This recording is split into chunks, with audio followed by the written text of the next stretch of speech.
Hey there, crypto enthusiasts! Today, I'm walking you through the super simple steps to enable SMS verification on your Binance account. Trust me, you'll want to get this done to keep your assets secure.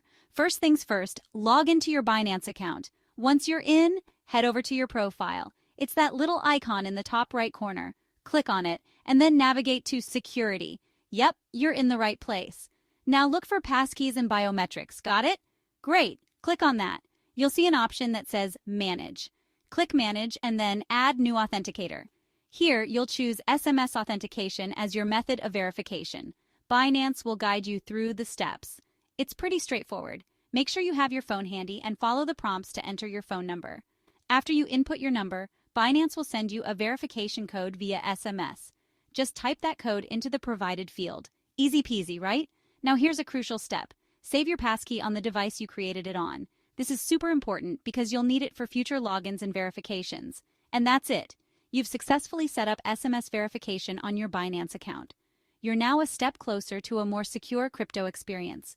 Got any questions or ran into issues? Drop them in the comments below and I'll do my best to help you out. Thanks for watching. If you found this video helpful, don't forget to like, share, and subscribe for more crypto tips and tricks. Until next time, stay secure and happy trading.